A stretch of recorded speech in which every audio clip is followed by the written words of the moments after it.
Hello and welcome to another episode of the Classic Chloe Show, where we talk about music and its effects on every aspect of our daily lives. I'm your host, Chloe Castillo, and I have another fantastic guest for you today. Adam Lamb is an entrepreneur, a transformational coach for doctors, and a man of strong faith. Adam, welcome to the show. Great to have you. Excited to be here. So, I just want to dive into a discussion here because I know that you are really big on, clearly as a coach, and a health coach, I think you're really big on the way people live and the healthy living that needs to happen within just all Americans, not just people who are athletes or anything like that. Just everyday Americans need to have a healthy mindset about the way they live. And so, I want to just talk to you a little bit here about your thoughts on culture and specifically music. So, before we dive into that, tell my audience just about a brief overview of what you do and I guess kind of where you came from and how you became so passionate about what you do. Yeah, thank you. I've been in the health and wellness space most of my life.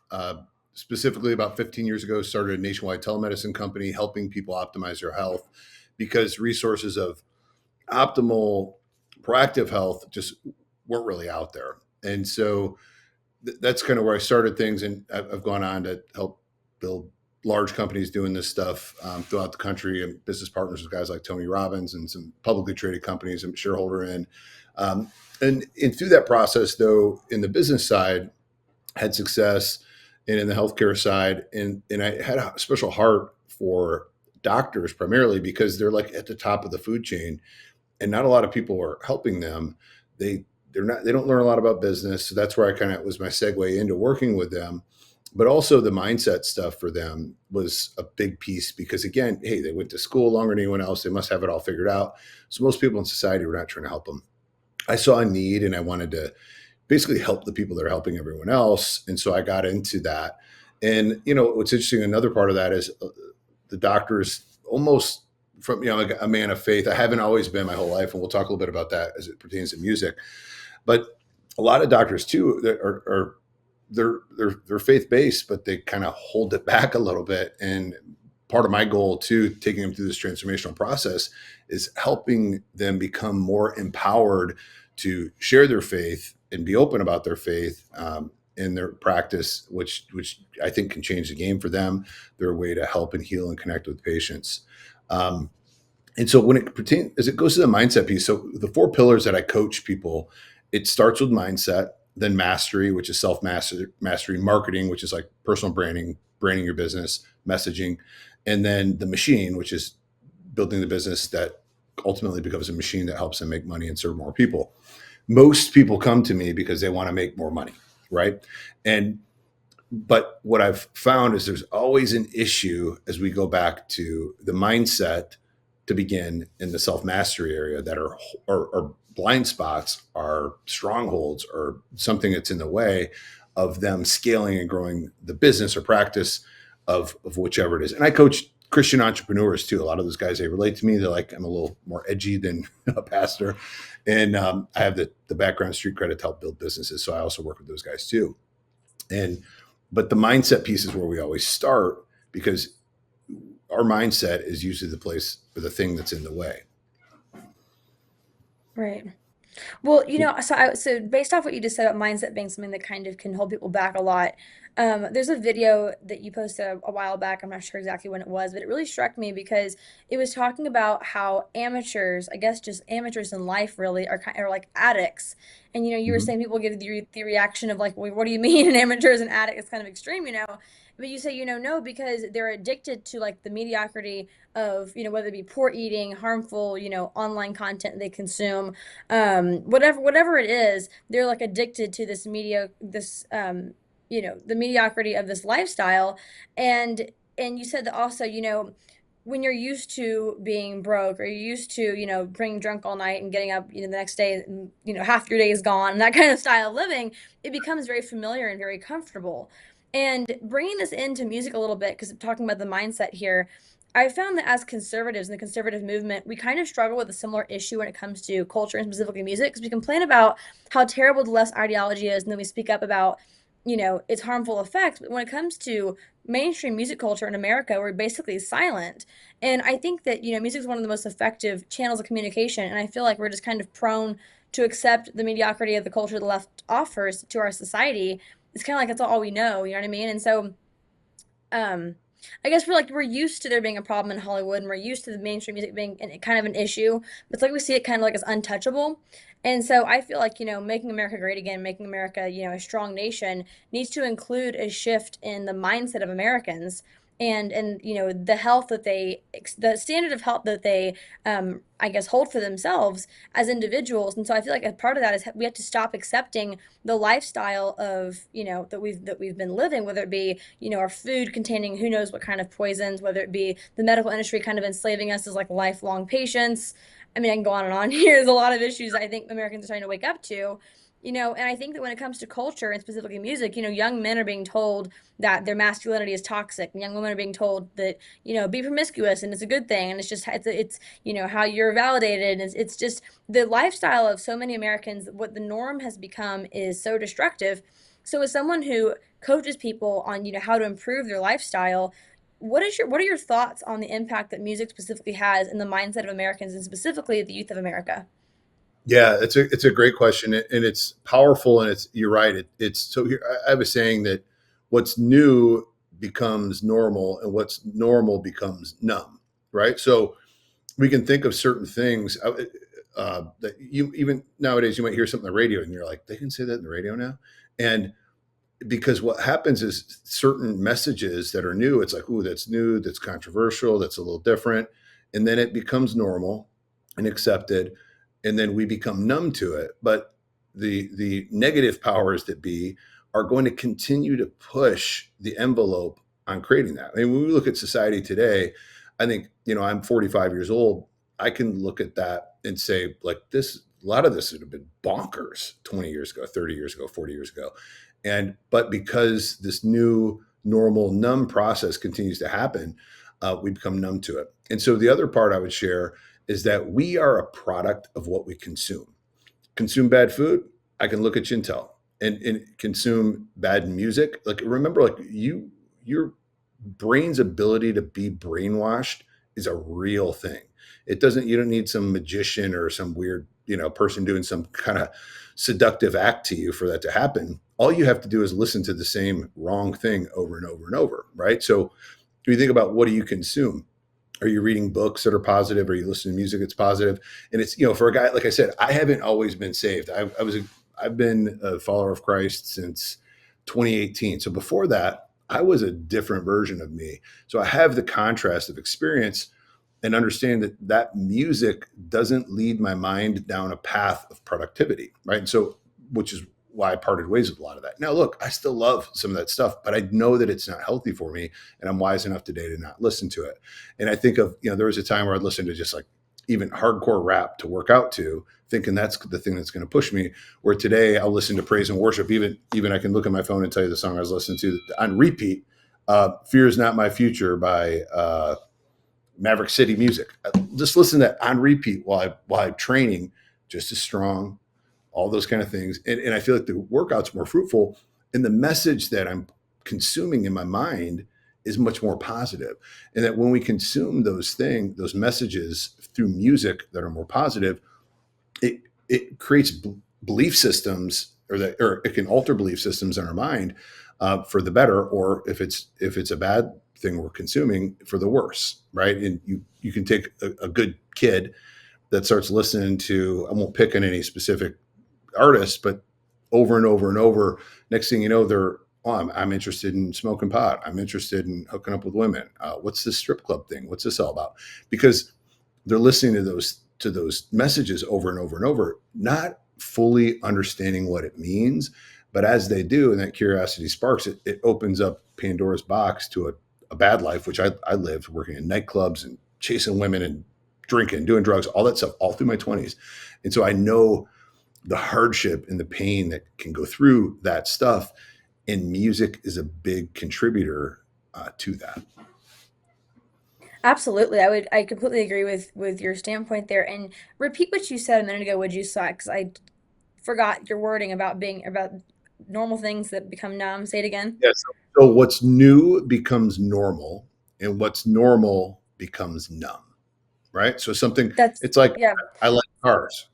Usually I like to get new cool cars, and eventually that new car becomes pretty normal and a little less excitement to drive it. And then you almost become numb, and you're like, maybe I need to get a new car, right? And so, but Right. what we do in society is we accept these things that are new, they become normal.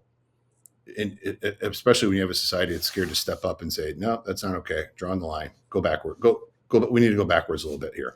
And then we just become numb to it, and then we accept it. And then, like I was saying, the negative powers that be will continue to push the new stuff, so it becomes normal. And next thing you know, nobody knows what gender there are, and we've lost all our rights, and we don't know how we got here. Absolutely. I really like that saying. I think it's very powerful and it's so simple, so basic, but it holds a lot of meaning. That's something I've talked about a lot, honestly. Jordan Peterson talks about this as well. The left will push you just a little bit farther, then you complain and they say, "Oh, I'm sorry, I'll back off." And then you get used to wherever they pushed you and they do it again and again and again and again. This process just repeats itself until, like you said, we become numb to their encroachment into our society with their ideology. And so, in a certain point, we just see it as normal and we know no different. And, it's when it comes to the kids, so you're a father. And Yeah. so, tell me from the perspective of a parent, what do you hope to see change in our culture? And you mentioned Christian music, and I think Christian music's a fantastic thing. I have nothing against it. I'm a Christian myself. But when it comes to the entertainment industry on the whole, it's going to be very difficult to replace what it has become with straight, just faith-based music, or not based, but just like CCM, Christian conservative or Christian music, or contemporary Christian music rather. And so I feel like, what as a parent, what would you like to see realistically happen? Not just like, oh, more just songs about God and whatever, although I think that's fantastic as well. Realistically speaking, what would you like to see happen in the entertainment industry for the next generations and for young people like your kids yourself? What would you like to see happen in the industry to improve the mindset of these young people in America? I think the first piece, and this applies to this and just about anything, as a parent, I am 100% responsible to teach my kids about what they can potentially consume. I'm responsible. I can't blame the music industry. Can't blame the radio station. I mean, I agree with it, but it's important for me to be able to articulate why I feel a certain way, and I also have to lead by example. So if I'm listening to something I don't think my kids should listen to, what kind of message is that? Just like I don't drink alcohol, we don't do parties at the house. Like my kids aren't going to grow up. I grew up in that environment, and it was a painful way to get out of it. But what as parents we have to lead our children by example. They're going to pay way more attention about what you do than what you say, and so that it's super important to me to explain that to like my my son might think a certain musician is cool, or my daughter might think a certain musician is cool, and I have to be engaged and intentional enough to explain, look, I understand why you like this music, why it works, and it's pop and all these things. My daughter's a competitive cheerleader, so they got all kinds of different music they dance to. My son's a competitive soccer player, and they love their their workout music, which I don't agree with. I've been to high school games where I'm like, this is acceptable music for a basketball game to start, but again, new normal numb, and so I have to explain to them, look, at listening to this over and over is going to condition your brain to accept certain things that isn't the standard of who we are as a family, and you have to be mindful of it, because look, they're only under my wing for so long. And so me as a parent being all in on how I help structure the way that they consume information and understand what can happen with it. And at the end of the day, the biggest lie to kids by adults is that adults have it figured out. And so that's why the burden really falls on the parents' self-development, having these like hard conversations with yourself. Like, what do we like as for me and my house, we're going to serve the Lord. We go to church on Sundays, not when it's convenient. So we read the Bible, we pray. And for me, although my kids are going to be exposed to these, other music I don't care for as much, it's also still my responsibility that I love that I can throw a praise and worship song on and my kids can sing along. They may wish it was something different, but they know it's being ingrained in them. So I just think the responsibility is really on the part of the parent. Trying to get Hollywood or some of these guys to change things is going to be tough, but I think there could be a little bit more regulation of what's readily, you're younger. Like when I was your age, the stuff that I had access to listen to is you couldn't listen to it, and so much of that across the board is unfortunately a problem. Right. And I hear that, and I think that the parents' responsibility to raise their children with the values that they want instilled in them when they got into the world is incredibly important, and that's very true. So I want to get your standpoint on this. So you mentioned, it's going to be a very tough fight to get Hollywood on the right track. I think honestly that's a lost battle. There's no way we're going to, regain Hollywood. It's they're so far gone when you start looking into what's actually out there, what they produce, and what they promote, and add to our culture, if you even will call it adding something, is it's absolute degeneracy. It's trash. It's terrible. Yeah. um so beyond looking at it and saying this is really bad, we have to, stop it, etc., etc., which honestly I don't think is going to happen. They have a multi-billion dollar machine going over there. There's no way you're just going to put a complete into it. Yeah. And but with that said, there's a lot of power in the family, as like you just mentioned. Parents have a lot of power over society, honestly. Like, the hand that rocks the cradle rules the world. It's very true. The parents have an immense responsibility to, I would say, contribute to society by raising, people who don't have these kind of values, raising people that actually have values of God, faith, family, country. And so with that said, do you think it's important for parents to, at some point, let's say that there is a movement or a, something out there that's actually really pushing back against Hollywood, and beyond just pushing back against it, creating alternatives that are actually going to impact our society positively and actually going to create something out there that is going to be, I guess, have a positive impact on our society, on our culture, and on the minds of Americans? Would you say that parents should be involved in something like this? Would you say that they should have a play or a role in really trying to, 'cause, like with the school boards, for example, we fought back against that and said, this ideology that my kids are learning in a place where they should not be learning it is disgusting, and it has to stop. So, you can't put those kind of rules and regulations on music because it's not, kids' school, although it is what they consume. So, at what point, I guess my question's kind of roundabout here, at what point, as parents, would you say it is a parent's job to specifically get involved in what's actually happening in the industry itself, not Hollywood necessarily, but just in the fight to regain our culture? What role would you say parents should play in that?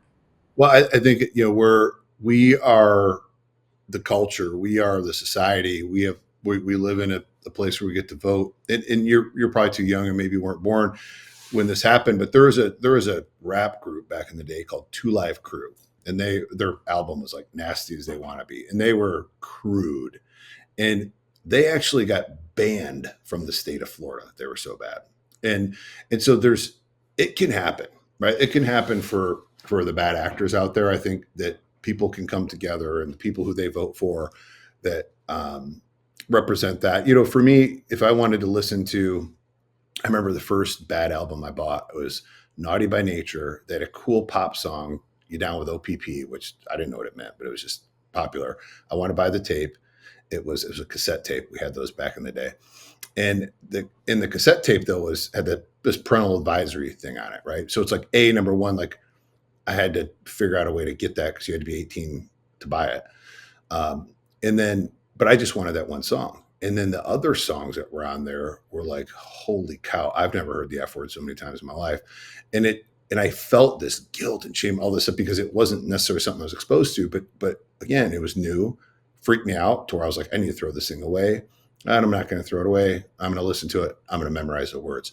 And so we had more things. Even you can look at pornography as an example of, like, in my generation, the access to get that was like hard. There's like, you had to, they had a store, you had to have an ID, where today a kid can just log on. And I think something just going into that situation is like, show me your ID needs to be uploaded in order for you to access this adult content. So if it's adult music, for example, and it's whatever streaming place you want to listen to that music, cool. You have to upload your ID so that we know that you're of age to listen to it.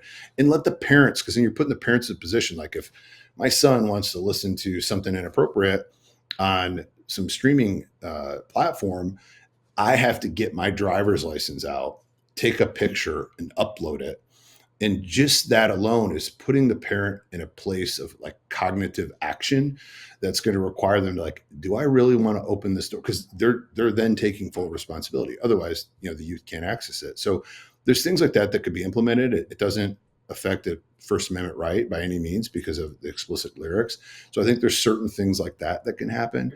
I think the other part, as it pertains like Hollywood and some of these things, we're seeing it happen. We're seeing these kind of faith-based, I think like that recent one I went and took my family to, Homestead, I think it was called. It was awesome. Like I was like, this movie's amazing. I want to watch more. Versus like the show Wicked or something else that came out that like bombs, right? I love when they're like the recent Snow White one, I think bombed. And so we're seeing that society is waking up. They're stopping the numbness.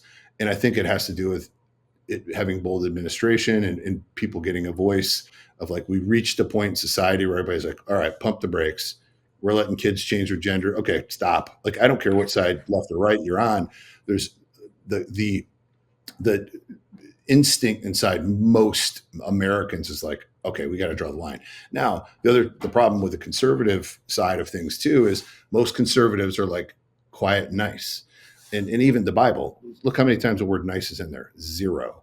And the reason is we're not called to be nice. We're called to be honest and truthful and to stand up and say, hey, this is not righteous, right? It may be okay with you, but you need to keep that far away from mainstream because lack of exposure for kids or people that just don't value that, junk, for lack of a better term. And so there's more that can be done. And I think we're moving in the right direction, which I'm hopeful for. Absolutely. So let's do a couple ads here, and we'll be back with more from Adam Lamb in just a moment. I couldn't give anything a higher endorsement. I would be remiss had I not include Cardio Miracle on my very short list of secrets. It's the real deal. It's a real product. It's not another supplement. I'm operating about 6 to 8 hours, and I've noticed that being on this Cardio Miracle has made a huge difference. Since I started taking Cardio Miracle about 8 months into it, the benefits have been fantastic. If I get hungry, then I just have a Cardio Miracle. Not only is it safe, but it's necessary to take Cardio Miracle to stay well. This let me sleep. It's filling up more energy, more get up and go. And it's all because of what this company does. For me as a doctor, Cardio Miracle is a staple. Cardio Miracle to me is hope in a glass. To try Cardio Miracle for yourself and get a special fan discount, go to the host page right now and click the link for Cardio Miracle. What do a neurosurgeon, a country artist, and a television and radio host have in common? They all saw the writing on the wall. Big banks sharing your financial information with big government. Join them as owners in Old Glory Bank, the pro-America online bank that protects your privacy, security, and liberty. Invest today at own.oldglorybank.com. Think you need a new roof? Think again. Roofs aren't made like they used to be. They have significantly less asphalt in them than they did 20 years ago. That's causing roofs to wear out way before they should. Roof Max can extend the life of your roof for at least 5 and up to 15 years, guaranteed. 9 out of 10 roofs qualify. Restore your roof at a fraction of the cost for a new roof. Mention Patriot TV and get their $859 roof tune-up for free. Call 1-800-ROOF-MAX. Welcome back to the show, Adam. Great to have you on here. So let's just go over last thoughts. A lot of really good things were said here. I appreciate your input from where you come from in the industry that you are in. And I think that, the two tie in very, very well together. I think health and mindset and music and the industry that we've talked about a little bit here really go hand in hand.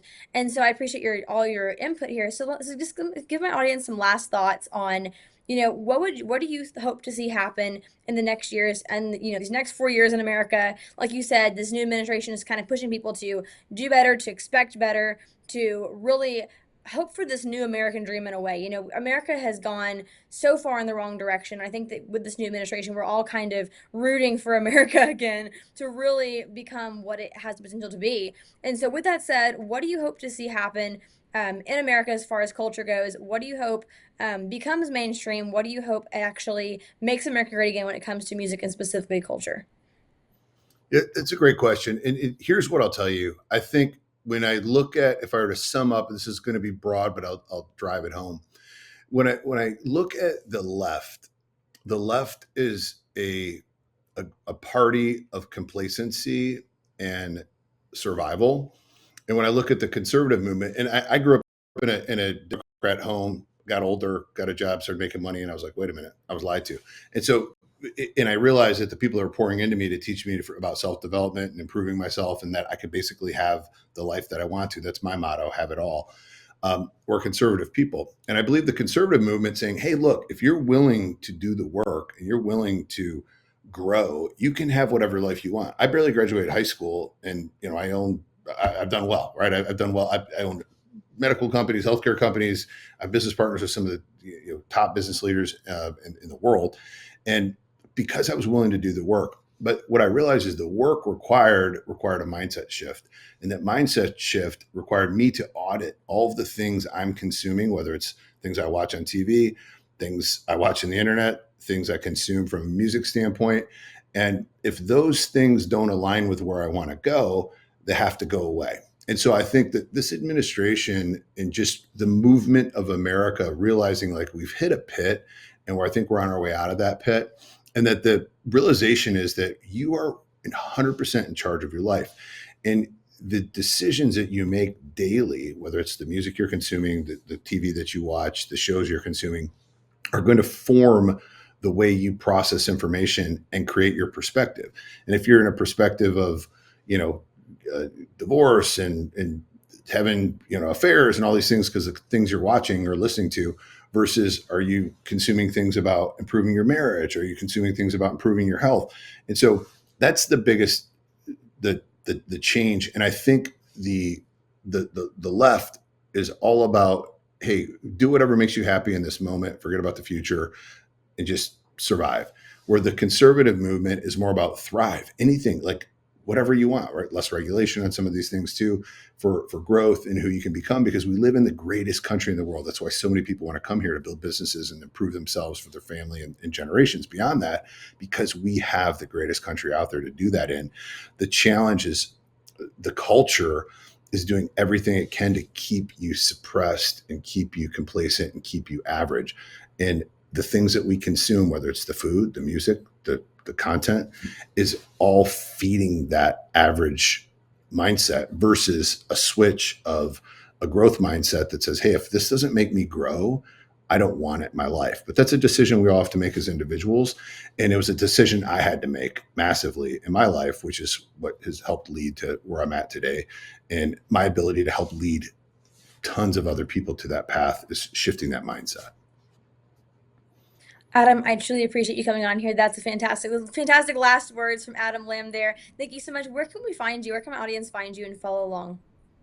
Yeah, I think the easiest place is on Instagram. My handle is AdamLamb33. I'm on, I think, X, and all my other stuff is the same thing, AdamLamb33. Yeah, follow, consume the content. If you like it, great. Absolutely. So you are what you consume. And if you consume Adam's content, you're going to improve your life. That's for sure. So Adam, thank you so much for coming on the show again. Great to have you on here. Thanks for having me. Love all you're doing, Chloe. Appreciate you. Thank you so much for watching this episode. Please subscribe to the Classically Chloe Show on Rumble, YouTube, and Spotify. Please also follow me at classically_Chloe on Instagram and Classically Chloe on all their platforms. See you next week. God bless.